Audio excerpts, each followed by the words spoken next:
This is a video about putting all the inverse trigonometric functions together and doing some examples. This is the order you should watch these videos. Make sure that you watch the trigonometric basic identity video and then watch the graphs of basic trigonometric functions. Then watch the inverse trigonometric functions. If you just jump into here from the bat, and that's going to be really hard to figure things out.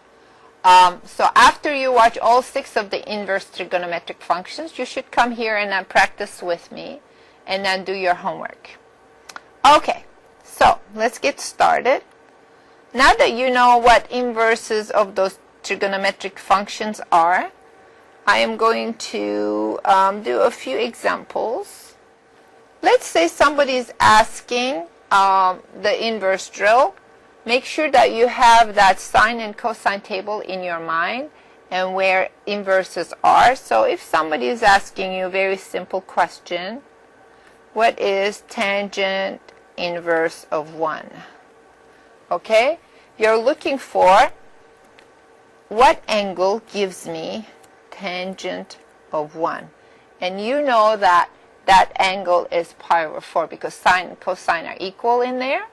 And remember, is pi over 4 in the right region for you? Okay, and that right region, you have to kind of remember, was quadrant 1 included in that region? Yes, it was. So since my reference angle is pi over 4 and I am in the right region, negative pi over 2 to pi over 2 region, so my answer to this is simply going to be pi over 4. And usually it's customary to give answers in radian mode. So let's go and let's try to figure out what this one is. What would be sine inverse of negative 1/2? Okay, so you should do these kind of drills, kind of throw numbers at yourself and then try to do it in your calculator and then compare the results. Now, sine. What sine gives me 1/2? I'm not going to tackle the negative problem right now. I know that sine that gives me 1/2 is pi over 6.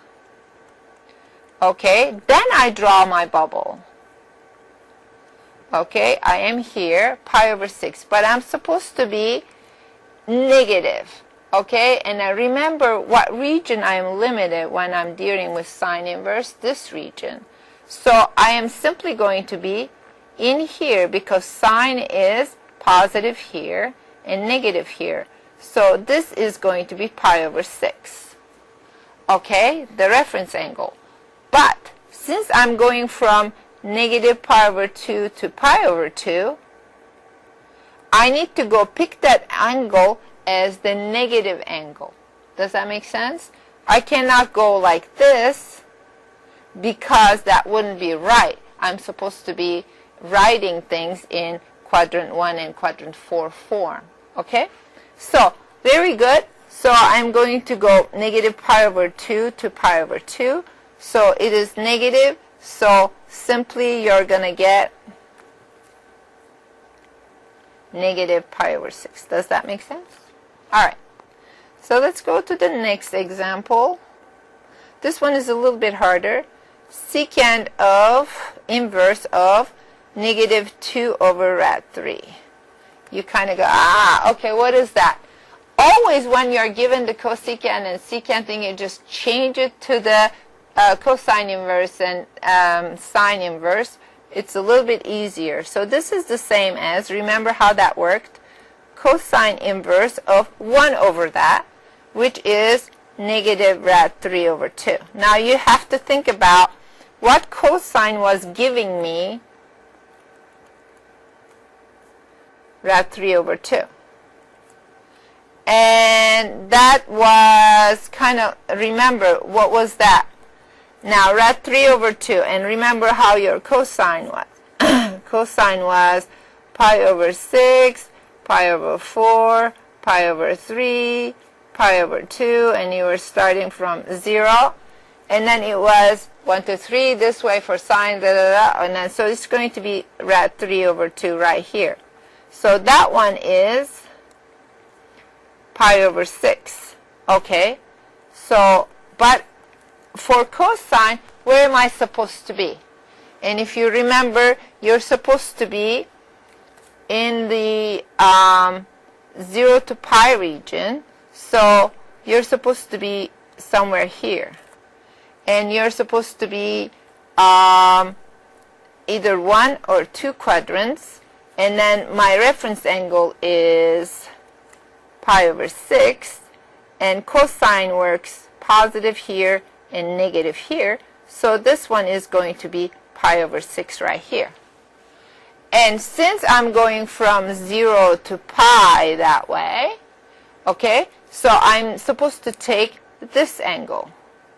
So that angle is simply going to be pi minus pi over 6, which is 6 pi over 6 minus pi over 6, which is 5 pi over 6. Okay, so the answer to the problem here is 5 pi over 6. Does that make sense? Okay, let's do something a little bit more complex than this. Let's say I'm looking for sine of cosine inverse of 3/5. You kind of have to figure this out. And then there are certain basic things that you need to know, like 3, 4, 5 triangle. Okay? And remember how that was. And if I have a 3 over 5, and the sine is going to be 4 over 5. So I know that, but I need to be very, very careful with that, because this is positive, and when I take the inverse, cosine, if I call this t, cosine inverse of 3 over 5, okay, is going to be an angle of some sort. And I'm supposed to go, and since I'm in the first quadrant, it's not a problem in terms of sine. I'm supposed to go and take the sine of that, and sine of that angle is simply going to be 4 over 5. Does that make sense? So you do the inside first, and then take the sine and tell me what that number is going to be. Okay, very good. Now let's do another one. How about I do something like that? What is sine inverse of 0? So you're going to start from the inside. What is sine inverse of 0? So I'm looking for an angle such that it will give me 0 as sine. So that angle is simply 0. So I can put 0 in here. And now take the sine of that. Sine of 0 is 0. Okay, so you go from inside out. How about if things are written in a little bit differently? Let's say they're asking, what is cosine of arc sine? Instead of sine inverse, they use the word arc. Arc sine of 1. Okay, so what angle gives me sine of 1? I know that that angle is pi over 2. Okay, so I can put pi over 2 here. And now you take the cosine of that. Cosine of pi over 2 is 0. Okay, let's see if I can do a pretty complex problem. Something like, oh, I don't know. Secant inverse of tangent of 5 pi over 4. Yikes. Okay, so let's go and look at that. Where am I, first off, in terms of, I'm supposed to start from the inside out. 5 pi over 4 is 1, 2, 3, 4, 5. 5 pi over 4 is this angle. And then I have to remember where tangent is positive, and tangent is positive here. Okay, very good. So tangent of 5 pi over 4 is simply 1. Now I'm looking for secant inverse of something that gives me 1.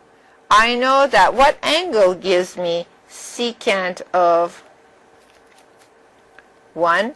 I know that angle is pi over 2.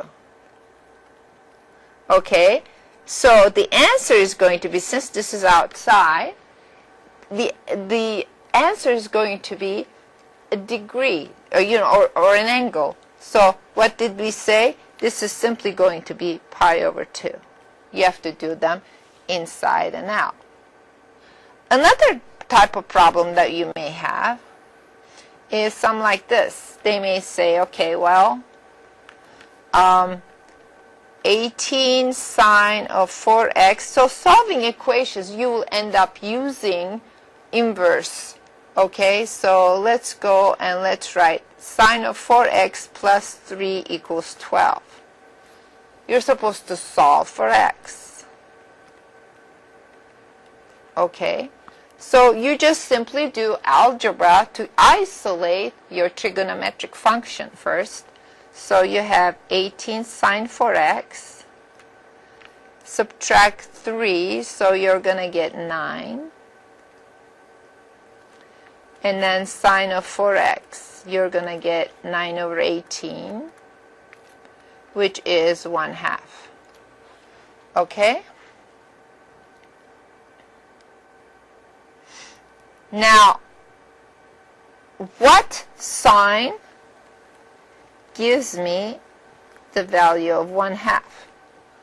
I know that that is simply pi over 6 from the tables that I memorized. Okay, but I don't have x hat. What do I have? I have 4x. In other words, 4x is supposed to be pi over 6. What does that imply? X is supposed to be pi over 6 divided by 4 is simply pi over 24.